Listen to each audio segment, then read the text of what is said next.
मेरा नाम आरुषि है। ये कहानी मेरी बेटी अदिति और उसकी जिंदगी पर है। मैं बिजनौर के एक छोटे से कस्बे की रहने वाली हूँ। जब मैं विधवा हुई तो मेरे माँ बाप ने मेरी दूसरी शादी कर दी। एक ऐसे व्यक्ति से कर दी जिसका पहले से ही एक बेटा था और मेरे पास भी एक बेटी थी। अब मेरा बेटा और बेटी एक ही कमरे में सोते थे, मगर सुबह उठते ही मेरी बेटी बेड की चादर दिन प्रतिदिन चेंज कर देती, फिर मुझसे छुप छुप कर पुरानी चादर धोती और खुद नहाने चली जाती। कई बार तो मेरी बेटी बेहोश भी हो जाया करती थी। वो दिन ब दिन बहुत कमजोर होती जा रही थी। एक दिन सुबह उठकर मैं जल्दी से बेटी के कमरे में चली गई, मगर आगे का माहौल देखकर मैं शर्म से पानी पानी हो गई। दिल से एक यही बात निकली कि भगवान ऐसा मंजर कभी किसी माँ को न दिखाए, क्योंकि वहाँ मेरी बेटी और बेटा। मैं शादी के 2 साल बाद ही विधवा हो गई थी। उस वक्त मेरी उम्र 18 साल थी, क्योंकि मेरे माँ बाप ने मेरी शादी 16 साल की उम्र में ही कर दी थी। मैं अपने माँ बाप की इकलौती बेटी थी, मगर मुझे ऐसा लगता था मैं उन पर एक बहुत बड़ा बोझ हूँ, मानो जैसे कि मैं उनकी बेटी ही नहीं थी। मेरे पैदा होने के बाद ही मेरी माँ कोई खुशी नहीं देख पाई थी और मेरे पिता, उनको तो बेटे की बहुत चाहत थी, इसीलिए वो मुझे नापसंद करते थे और हमेशा ही मुझसे अलग रहते थे। मुझे दिल से प्यार नहीं करते थे। वो मुझे अपना मानते भी नहीं थे और मुझ पर बहुत गुस्सा करते थे। कुछ खानदानी सख्तियों की वजह से मेरे पिता दूसरी शादी भी नहीं कर सके। बस इसी कारण वो मुझसे बहुत नफरत करते थे। हर वक्त मुझसे सख्ती से ही बात करते थे और इसी वजह से उन्होंने मेरी शादी भी जल्दी ही करवा दी थी। मेरा पति सरकारी स्कूल में एक शिक्षक था।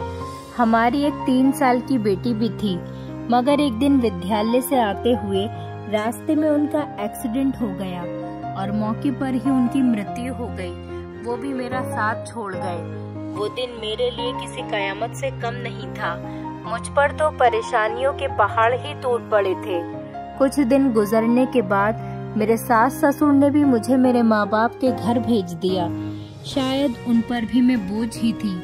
वो भी मुझे अच्छा नहीं समझते थे। उनके ख्याल से मैं मनहूस औरत थी।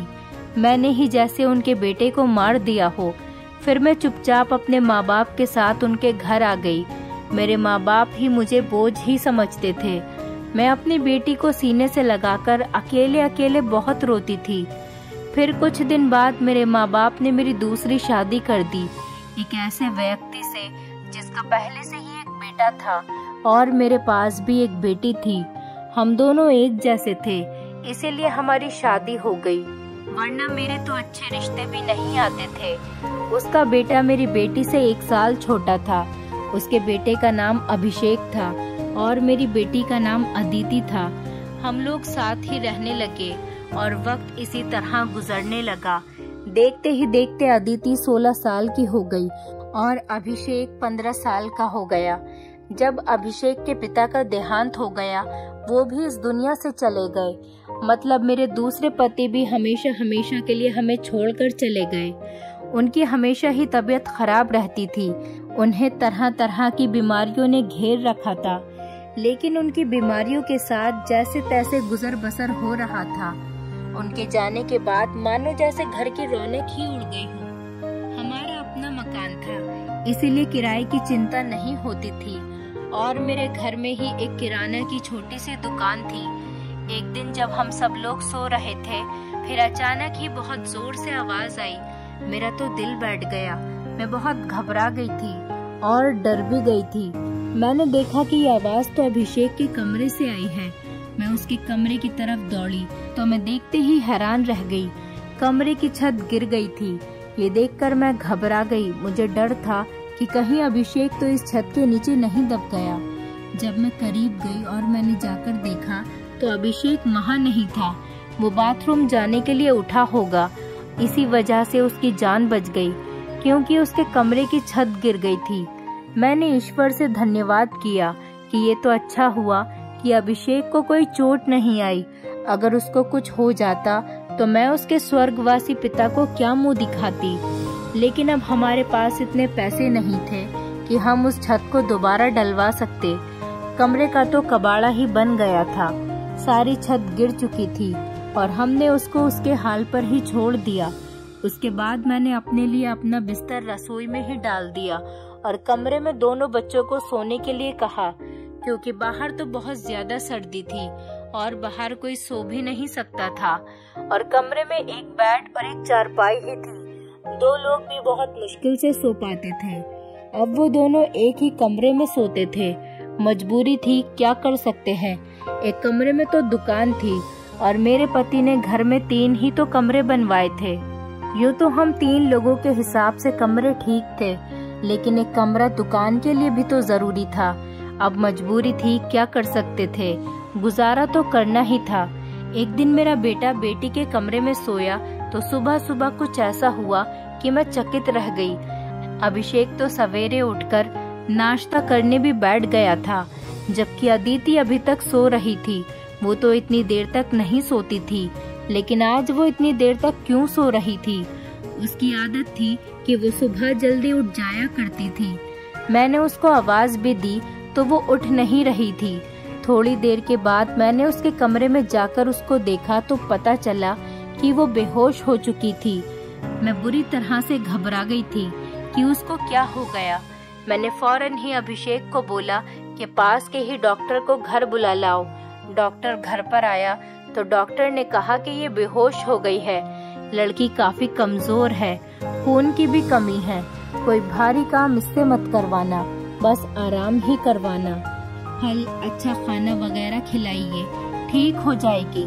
जब अदिति को होश आया तो मैं उसके पास गई और मैंने उससे पूछा कि तुम्हें क्या हो गया था। तो वो कहने लगी कि बस ऐसे ही बैठे बैठे मुझे चक्कर आने लगे थे और मैं बेहोश हो गई थी।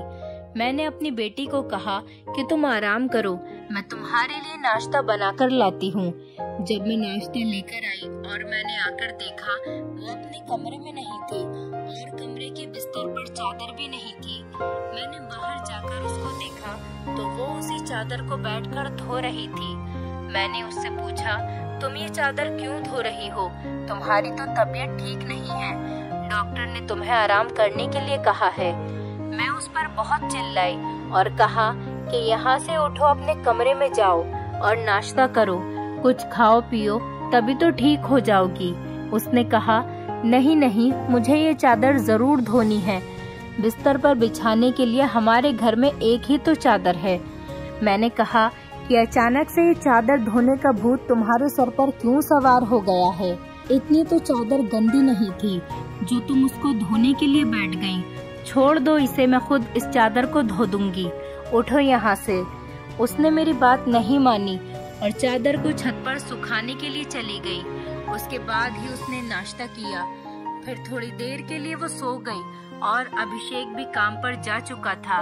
उसको सिर्फ मैंने हाई स्कूल तक ही पढ़ाई करवाई थी और वो एक कपड़े की दुकान पर काम करता था। वो बहुत ही मेहनती था। घर वाली दुकान तो मैं खुद ही चला लिया करती थी। वैसे भी उस दुकान में ज्यादातर बच्चे ही आते थे। दिन इसी तरह से गुजर गया। उस दिन अभिषेक ने मुझसे कहा, आज मैं खाना खाकर आया हूँ। वो देर से आया था और अदिति भी पहले से ही कमरे में सो चुकी थी। वो भी जाकर कमरे में सो गया। मैंने भी रसोई में अपनी चारपाई डाल रखी थी। जगह बदलने की वजह से मुझे नींद नहीं आ रही थी। मैं अपने पति को याद ही कर रही थी। दूसरा पति मेरा बहुत अच्छा था, मेरा बहुत ख्याल रखता था। उसने कभी भी मुझे पहली शादी का ताना नहीं दिया था और मेरी बेटी को वो हमेशा अपनी ही बेटी समझता था।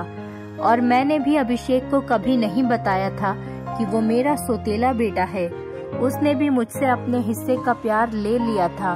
वो मुझे सगी माँ से भी ज्यादा प्यार करता था और मेरा कहना भी मानता था। वो उस घर में अकेला ही मर्द था। वो हमारा इकलौता ही सहारा था, वरना हम 2 औरतें कहाँ जाती। काम भी अच्छे तरीके से कर रहा था। मैंने उससे कहा भी था कि वो आगे की पढ़ाई प्राइवेट पढ़ ले, क्योंकि अगर उसके पास कोई अच्छी डिग्री होगी तो नौकरी भी अच्छी मिल जाएगी। वो मेरी बात मान लेता था। सुबह सुबह फिर से कुछ ऐसा हुआ कि मैं हैरान रह गई। अदिति फिर से बेहोश हो चुकी थी और इस बार तो उसकी शक्ल देखकर लग रहा था जैसे उसके जिस्म का सारा खून ही खींच लिया गया हो। वो बिल्कुल पीली पड़ गई थी। फिर मैंने डॉक्टर को बुलवाया। डॉक्टर ने वही बात कही कि मैंने आराम करने को कहा था, इसको खाने में क्या खिलाया था आपने। मैंने उनको सारी बात बताई। मैंने कहा कि वही दाल सब्जी खिलाई थी और फल भी खिलाए थे, पूरा दिन कोई काम भी नहीं करवाया था। तो डॉक्टर ने कहा कि दोबारा से कैसे इतनी कमजोरी हो गई, आप इस बात को सीरियस लीजिए, नहीं तो आपकी बेटी की जान को खतरा हो सकता है, क्योंकि इस तरह से अचानक बेहोश हो जाना और कई घंटों तक बेहोश रहना कोई मामूली बात नहीं। डॉक्टर ने सख्ती से सारी बात बताई और कुछ देर बाद वो चले गए। फिर जब अदिति को होश आया तो मैंने उससे कहा कि तुमने फिर से अब कोई काम किया तो मुझसे बुरा कोई नहीं होगा। लेकिन थोड़ी देर बाद जब मैं उसके कमरे में दोबारा गई तो मैं ये देखकर हैरान हो गई कि वो क्या कर रही है। वो तो फिर से बेड की चादर को धो रही थी। इस बार मैं उसे दूर से देख रही थी, क्योंकि जो भी वो कर रही थी वो सब कुछ मामूली नहीं था। वो बेहोशी से उठकर चादर को धोना शुरू कर देती थी। ये सब क्या हो रहा था? वो ये सब क्यों कर रही थी? जब से मेरे बेटे ने उसके कमरे में सोना शुरू किया था तभी से वो ऐसा कर रही थी, और बेहोश भी तभी से हो रही थी। अभिषेक उसके लिए था तो सौतेला भाई, लेकिन बचपन से दोनों एक साथ ही पले बड़े हैं। उन दोनों में तो सगे भाई बहनों जैसी मोहब्बत थी। फिर ऐसा क्या हो रहा था? मेरी बेटी की तबीयत दिन ब दिन क्यों खराब होती जा रही थी? मैं रोती और सोचती रहती कि ये सब कुछ क्या हो रहा है। एक औरत कमजोर तब होती है जब वो बच्चे पैदा करती है, तो उसके अंदर बिल्कुल भी ताकत नहीं रहती। लेकिन जवान लड़कियां यूं बेहोश होने लगे, ये तो कोई नॉर्मल बात नहीं थी। दूसरे ही दिन उसने चादर धोकर छत पर सुखाई। वो आसपास भी उसे ही देख रही थी कि जैसे मैंने उसे देखा तो नहीं है। मैं रसोई की खिड़की से ये सब कुछ देख रही थी। मैंने भी उसको ऐसा एहसास नहीं होने दिया जैसे मैं उसको देख रही हूँ। लेकिन मेरी बेटी क्या कर रही थी? वो फिर से बिस्तर पर आकर लेट गई और उसने अपने ऊपर वाली चादर को ओढ़ लिया ताकि मुझे कुछ पता न चले नीचे वाली चादर है या नहीं। ये मुझे नहीं पता था। मैंने उसको नाश्ता करवाया और दवाई दी। दुकान अच्छी नहीं चल रही थी। हमारी दुकान पर कोई बड़ा ग्राहक नहीं आता था। सिर्फ बच्चे ही गोलियां और टॉफियां लेने आते थे, जो 5-10 रुपए देकर चले जाते। इसी तरह से तो काम नहीं चलने वाला था। मैं बहुत परेशान थी, लेकिन ये बात मैंने अपने बच्चों को कभी नहीं बताई। अभिषेक को भी कुछ नहीं बताया, क्योंकि वो पहले से ही नौकरी कर रहा था। अब अगर ऐसे में ये बात बता देती तो वो और भी ज्यादा परेशान हो जाता। लेकिन मैं खुद बहुत परेशान हो गई थी। ऊपर से डॉक्टर ने कहा था बेटी को अच्छी चीजें खिलाओ, लेकिन घर में तो दाल रोटी के भी पूरे पैसे नहीं हो रहे थे। घर का खर्चा करना बहुत मुश्किल हो रहा था। लेकिन एक दिन कुछ बहुत ही अजीब हुआ। मैंने अपने बेटे अभिषेक और अदिति को कुछ ऐसी बातें करते हुए सुना जिनकी मुझे बिल्कुल भी समझ नहीं आई। मेरे बेटे ने कहा, ये तुमने तो अभी से ही अपनी तबीयत खराब कर ली है, इस तरह तो नहीं चलेगा। अगर तुम्हें इतनी परेशानी हो रही है तो फिर हम ये सब नहीं कर सकते। मेरी बेटी ने कहा कि नहीं, मुझे ये काम करना है। इसी तरह के मौके बार बार नहीं मिलते हैं, और मुझे क्या पता था कि मेरे साथ ये सब कुछ हो जाएगा। मुझे तो पता ही नहीं था कि मेरे अंदर इतनी भी ताकत नहीं है। मेरे बेटे ने कहा कि अब तो तुम्हें पता है ना, मैं तुम्हारी जिंदगी को दांव पर नहीं लगा सकता। तो मेरी बेटी का कहना था कि नहीं, सिर्फ 2-4 हफ्तों की बात है, उसके बाद ये मौका नहीं मिलेगा। ये सब क्या हो रहा था? मुझे कुछ समझ नहीं आ रहा था। ये दोनों क्या बातें कर रहे हैं? एक दिन तो मैंने कुछ ऐसा देखा जिसको देखकर मैं दंग रह गई। सुबह सुबह ही मेरी बेटी ने चादर को फिर से धोकर छत पर सुखा दिया और वो एक तरफ खड़ी होकर उल्टी कर रही थी। मैंने कहा कि क्या हो गया है तुम्हें? वो घबरा गई और कहने लगी कि अचानक से मेरा दिल खराब हो गया। मैंने कहा, क्या मतलब है इस बात का कि दिल खराब हो गया तुम्हारा? क्या खा रही हो तुम ऐसा, और चादर को बार बार क्यों धोती हो? क्या छुपा रही हो मुझसे? अगर मुझे पता चला कि तुमने कोई ऐसी वैसी हरकत की है जिससे मेरी और तुम्हारे बाप की इज्जत दांव पर लग गई, तो मैं तुम्हें कभी माफ नहीं करूंगी। मेरी बेटी हैरान हो गई। उसने कहा, माँ, आप किस तरह की बातें कर रही हैं? ऐसा कुछ नहीं है जैसा आप सोच रही हैं। लगता है आज आपने कोई फिल्म देखी है या किसी ने आपके कान मेरे खिलाफ भर दिए हैं जो आप इस तरह की बातें कर रही हैं। मैं ऐसा क्यों करूंगी? और अगर मैंने इस चादर को धो दिया है तो क्या हो गया? चादर गंदी हो गई थी, बस इसीलिए धो दिया। आपको तो पता है कि कई दिन से मेरी तबीयत खराब है, तो दवाई खाने की वजह से मेरे पेट में भी खराबी हो रही है। अगर मुझे उल्टी आ गई तो इसका और कोई मतलब नहीं है। मेरी बेटी मुझसे इस तरह से बात कर रही थी। मैंने उसके मुंह पर थप्पड़ दे मारा और वो जमीन पर गिर गई। तभी अचानक अभिषेक भी आ गया। उसने कहा कि माँ, आप ये क्या कर रही हैं? आपने इस पर हाथ क्यों उठाया? तो मैंने उससे कहा, हाँ, मैंने इसको मारा है, इस पर हाथ उठाया है। ऐसा तो मुझे बहुत पहले ही करना चाहिए था, लेकिन अभी मैं पूरी तरह से बात की तह तक नहीं पहुंची हूँ। जिस दिन मुझे पता चल गया तुम दोनों के बारे में, उस दिन देखना। अब मुझे खुद पता नहीं था कि मुझे क्या हो गया था। मेरे दिल में जो बात आ रही थी मैं वही बोलती जा रही थी, जो कि मुझे इस तरह नहीं करना चाहिए था। रात को अचानक मेरी आंख खुली और मैंने देखा कि मेरे बच्चों के कमरे की लाइट जल रही थी। उस वक्त वो क्या कर रहे थे? उनको तो इस समय सो जाना चाहिए था और मुझसे तो शाम को कह रहे थे कि आज हम जल्दी सो जाएंगे। मैं जब कमरे के करीब गई तो वो न सिर्फ जाग रहे थे बल्कि बातें भी कर रहे थे। किसी बात पर बहुत ज्यादा खुश हो रहे थे। मेरा बेटा कह रहा था कि तुम बहुत खुशकिस्मत हो, तो बेटी कहने लगी कि हाँ, खुशकिस्मत तो मैं हूँ, लेकिन अभी कल फिर से जब मेरी तबीयत खराब होगी तो माँ मुझे देखकर बहुत परेशान हो जाएंगी। कब तक ऐसा झूठ बोलेंगे? बेटा बोला, बस कुछ दिन और कर लेते हैं, फिर सब कुछ ठीक हो जाएगा। मैं उनकी बातें सुनकर हैरान रह गई। आज मुझसे रहा नहीं गया। मैंने कमरे के दरवाजे को खोलने की कोशिश की तो मैं हैरान रह गई। उन्होंने दरवाजे को अंदर से बंद क्यों किया था? क्या वजह थी दरवाजा अंदर से बंद करने की? वैसे भी अब मौसम बदल रहा था, उनको दरवाजा खोलकर सोना चाहिए था। मैंने दरवाजे पर बार बार दस्तक देना शुरू कर दिया, लेकिन इस तरह से दस्तक देने के बावजूद भी उन लोगों ने दरवाजा खोलने में आधा घंटा लगा दिया। और उसके बाद जब मैंने कमरे में देखा तो उनके अलावा कमरे में कोई भी नहीं था और वो दोनों ऐसी शक्ल बनाकर बैठे थे जैसे नींद से जागे हों। मैंने कहा, इतनी देर में दरवाजा क्यों खोला है? तो कहने लगे, हम सो रहे थे। मैंने कहा कि झूठ नहीं बोला करो, तुम लोग जाग रहे थे और बातें कर रहे थे। उन्होंने कहा कि हम क्यों इस समय जागेंगे और क्यों बातें करेंगे?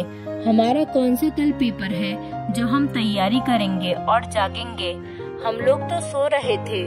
मुझे उन दोनों की हरकतें समझ नहीं आ रही थी। मेरे पास बोलने के लिए कोई शब्द नहीं थे। मुझे उनकी बातें समझ नहीं आ रही थी, क्योंकि वो दोनों तो ऐसे ही बैठे थे जैसे नींद से अभी अभी जागे हों। उसके बाद मैंने उनको कुछ नहीं कहा और वहाँ से चली गई। लेकिन मैं सोचती थी कि कोई ना कोई गड़बड़ तो जरूर है। मैं ये देखकर हैरान रह गई। एक दिन मेरी बेटी के बाजू में नील के निशान भी थे। ये तो जख्म के निशान थे। मुझे समझ नहीं आ रही थी कि उसे क्या लगा था। मैंने उससे पूछा तो उसने कहा कि छुरी लगी है, लेकिन छुरी तो उंगली पर लगती है, बाजू पर नहीं। मेरी बेटी कोई न कोई बात ऐसी है जो मुझसे छुपा रही थी।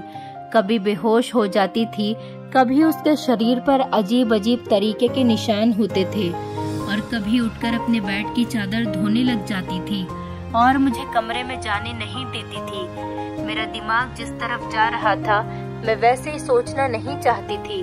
मेरी गलती थी। मैंने आग और पानी को क्यों एक साथ रखा? मुझे ऐसा नहीं करना चाहिए था।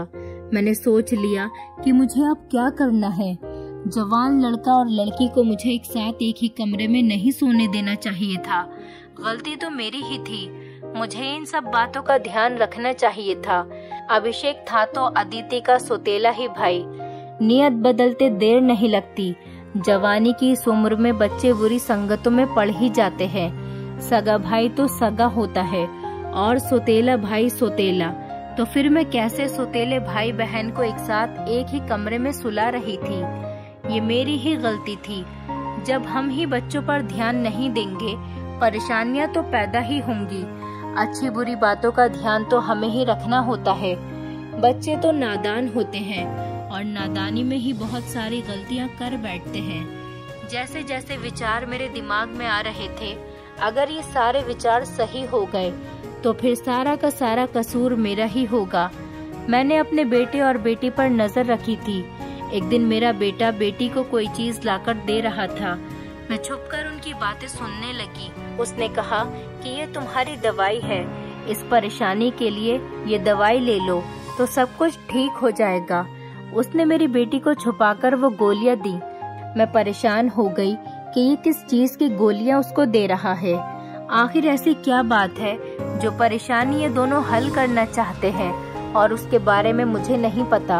और ये दवाइयाँ कुछ अजीब सी क्यों लग रही थी। मेरी बेटी ने भी वो दवाइयाँ फौरन से पकड़ ली और उनको अपने दुपट्टे के पल्लू में छुपा लिया। बेटे ने कहा कि रात को सोने से पहले खा लेना, तो फिर अगले दिन तुम बेहोश बिल्कुल भी नहीं होगी। और 2-3 दिन तक तो मेरी बेटी वाकई बेहोश नहीं हुई थी, लेकिन उसके बाद शायद उसकी वो गोलियां खत्म हो गईं और एक दिन बाद फिर से मेरी बेटी बेहोश हो गई थी। मेरा बेटा भी घर पर नहीं था, इसीलिए मैंने आज फायदा उठाने के बारे में सोचा। मैंने वो चादर बहुत ही होशियारी से बेटी के नीचे से खींच ली और उसको तरीके से तय करके अपने कमरे में ले आई। मुझे खोलकर देखना था कि इस पर ऐसा क्या लगा होता था जिसकी वजह से मेरी बेटी सुबह उठते ही उसे धोना शुरू कर देती थी और यहाँ तक कि अपनी बीमारी का भी ख्याल नहीं करती। जब मैंने चादर को खोलकर देखा तो पहले तो मुझे कुछ नजर नहीं आया, लेकिन जब मैंने ध्यान से देखा तो ये देखकर मैं हैरान रह गई कि उस चादर पर सफेद सफेद बाल थे और पूरी चादर बालों से भरी हुई थी। मुझे समझ नहीं आई ये किस चीज के बाल हैं, क्योंकि ये बाल बिल्कुल सफेद और छोटे छोटे बाल थे। मैं हैरान हो गई, लेकिन मुझे ये बात समझ नहीं आई। मैं सोचती रही कि ये सब कुछ क्या हो रहा है। मैं बेटे और बेटी की हरकतों पर नजर रख रही थी, इसलिए सारा कुछ अपने दिमाग में सोच रही थी, लेकिन मैं किसी नतीजे पर नहीं पहुंची थी। तब तक मेरी बेटी को ये पता चल ही गया कि चादर मैंने देख ली है, तो वो मेरे पास आकर बैठ गई और कुछ अजीब सी घबराई हुई नजर आने लगी। उसके बाद मैंने उससे पूछ लिया कि क्या बात है, क्यों परेशान लग रही हो। तो उसने कहा कि माँ वो चादर कहाँ है। तो मैंने उससे कहा कि वो तो मैंने धोकर डाल दी है। ये कहकर वो मेरे पास से जाने लगी, तो मैंने उसका हाथ पकड़कर उसे रोक लिया और मैंने कहा कि मैं सब कुछ देख चुकी हूँ। उस चादर पर जो भी लगा हुआ था मुझे बता दो, ये सब कुछ क्या है? तुम मुझसे इतने दिनों से क्या छुपा रही हो? मैं बहुत परेशान हो गई हूँ, मेरे दिमाग में बहुत बुरे बुरे विचार आ रहे हैं। वो मेरे पास बैठ गई और फिर मेरी बेटी ने मुझे ऐसी बात बताई कि मेरे कदमों तले से जमीन निकल गई। मेरी बेटी ने मुझे बताया कि माँ, जैसा आप समझ रही हैं वैसा बिल्कुल भी नहीं है। दरअसल हमने देख लिया था कि इस घर के हालात अच्छे नहीं चल रहे। घर की दुकान भी नहीं चल रही थी और भैया भी कुछ खास पैसे नहीं कमा रहे थे, लेकिन हमें ऐसा कोई काम नहीं मिल रहा था जो हम लोग कर पाते। फिर भैया के एक दोस्त ने उसको एक काम दिया। दरअसल उसने कुछ बहुत ही नस्ली किस्म के बिल्ली के बच्चे रखे हुए थे, जो कि 3 से 4 की तादाद में थे, लेकिन उनको संभालना उसके बस से बाहर था। इसीलिए उसने हमें उन बच्चों को संभालने का काम दिया और उस काम के बहुत सारे पैसे दिए।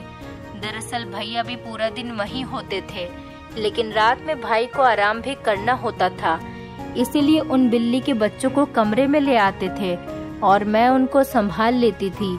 उन्हीं के बाल सुबह चादर पर लगे हुए थे, जिसको मैं सुबह को धो देती थी, क्योंकि हमें पता था कि आपको इस तरह की चीजें अच्छी नहीं लगती और हम आपको ये सब कुछ बताना भी नहीं चाहते थे। हम ये सब काम कर रहे हैं और मुझे बाद में पता चला कि मुझे बिल्ली के बच्चों से एलर्जी हो जाती है, जिसकी वजह से मैं सुबह को बेहोश हो जाती थी। भैया ने मुझे जो दवाइयाँ लाकर दी थी वो भी इसी चीज की थी, ताकि मेरी एलर्जी कम हो जाए। माँ, भैया का वो दोस्त बहुत अमीर है और वो इस काम के हमें बहुत ज्यादा पैसे भी दे रहा था। वो हमें एक दिन के 1000 रुपए दे रहा था और आज उन बच्चों का हमारे घर में आखिरी दिन था, क्योंकि अब वो उन्हें लेकर दूसरे शहर चला गया है और हमने इतने पैसे कमा लिए हैं कि हम उस कमरे की छत भी डलवा सकते हैं और घर का कुछ राशन भी ला सकते हैं। हमें पता है कि आपको पालतू जानवर पसंद नहीं है, इसीलिए हमने आपको ये बात नहीं बताई थी, लेकिन आपने तो न जाने हमारे बारे में क्या क्या सोच लिया, हम पर इतना शक किया। आपने हमारे बारे में जो बातें की वो हमारे दिल में तीर की तरह जाकर लगती थी। मैं जानती हूँ कि वो मेरा सौतेला भाई है, लेकिन वो मेरे सगे भाइयों से भी बढ़कर है। उसने हर बार सिर्फ हमारे बारे में ही सोचा है, जबकि देखा जाए तो हम उसके क्या लगते हैं। उसका पिता तो इस दुनिया से जा चुका है और उसके अपने रिश्तेदार भी तो हैं, जो कि हमसे बहुत ज्यादा अमीर हैं। वो उनके साथ जाकर भी तो रह सकता है, लेकिन वो फिर भी हमारे साथ रहता है, क्योंकि वो हमें कभी अकेला नहीं छोड़ना चाहता। उसने हमेशा मुझे अपनी सगी बहन ही माना है। उसने कभी मुझसे कोई गलत बात नहीं की और वो हमारा साथ भी देता है, हमारे लिए बहुत कुछ करता है। पूरा दिन वो काम करता था, रात को मैं उसकी मदद करती थी। वो कहता था कि वो रात में भी ये सब कुछ कर लेगा, दिन भर तो वो बेचारा मेहनत करता था। इसीलिए मैंने उससे कहा कि रात को तुम आराम किया करो, बच्चों को मैं देख लूंगी। इसीलिए मैं उसकी मदद कर रही थी। मुझे ये सुनकर बहुत ही ज्यादा अफसोस हुआ और मुझे खुद पर बहुत गुस्सा भी आ रहा था। मैंने अपने बच्चों के बारे में क्या क्या सोचा। मैं अपने बच्चों के बारे में जितना गलत सोच रही थी, मेरे बच्चे उससे भी कई गुना ज्यादा अच्छे हैं। इतनी गलत बातें मैंने उनके बारे में सोची जितनी मुझे सोचनी भी नहीं चाहिए थी। हमने ये बात अभिषेक को नहीं बताई। अदिति ने भी उसको कुछ नहीं बताया कि मुझे सारी बात का पता चल गया, क्योंकि अब ये काम वैसे भी खत्म हो गया था और मैं उसकी नजरों में और ज्यादा गिरना नहीं चाहती थी। कुछ दिन बाद अभिषेक ने उस कमरे की छत डलवा दी और अब हमारे घर का कमरा भी ठीक हो गया था। धीरे धीरे हमने बहुत मेहनत की। मेरी बेटी ने भी घर में बच्चों को ट्यूशन पढ़ाना शुरू कर दिया था। हमारे हालात पहले से बेहतर होने लगे। धीरे धीरे इतने बेहतर हो गए कि हमारे घर में कोई तंगी नहीं रही। मेरे साथ जिंदगी ने बहुत बुरा किया था, लेकिन अच्छा ये किया कि मुझे बहुत ज्यादा नेक और अच्छे बच्चे दिए, चाहे वो मेरे अपने थे या पराए। ईश्वर की कृपा से मेरे दोनों बच्चे बहुत ही मेहनती हैं और इस बात को समझते हैं कि अभी उनकी मेहनत के दिन है। हाथ पर हाथ रखकर नहीं बैठ सकते, क्योंकि उनके सर पर पिता का साया नहीं था और मैं भी कुछ खास कर नहीं सकती थी। इस बात का उनको एहसास था और ये एक बहुत बड़ी बात है। ईश्वर की कृपा है कि अब सब कुछ ठीक हो गया। ऊपर वाले का लाख लाख शुक्र हुआ। जैसा मैं सोच रही थी वैसा कुछ नहीं हुआ, लेकिन ऐसा हो भी सकता था। अगर ऐसा होता तो मैं कहाँ जाती। बस आखिर में इतना कहना चाहूंगी, जो ऊपर वाला चाहता है होता वही है। मेरे बच्चे बहुत समझदार हैं और उनके दिल में कोई ऐसी बात नहीं है, लेकिन फिर भी मैं ऐसी माँ को नसीहत करूंगी, बच्चों के साथ के इस मामले में थोड़ी एहतियात जरूर करें और वो गलती ना करें जो मैंने अपने बच्चों के साथ की है। मुझे दोनों को एक कमरे में नहीं रखना चाहिए था, क्योंकि जो ना हुआ और वो हो भी सकता था, और अगर वो हो जाता तो सब कुछ खत्म हो जाता। मेरे बच्चे तो समझदार थे, शायद मेरे साथ इसीलिए ऐसा नहीं हुआ।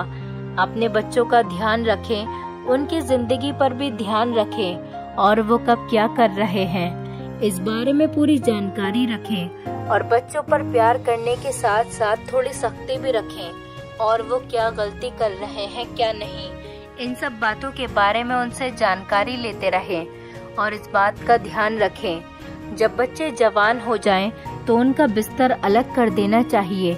आपसे भी यही सब कहूंगी कि अपने बच्चों का ध्यान रखें। दोस्तों, उम्मीद करती हूँ आपको हमारी कहानी पसंद आई होगी। कहानी पसंद आई है तो वीडियो को लाइक करें, चैनल पर नए हैं तो चैनल को सब्सक्राइब करें और हाँ, नोटिफिकेशन बेल को जरूर दबाएं ताकि अगली अपडेट सबसे पहले आपको मिले।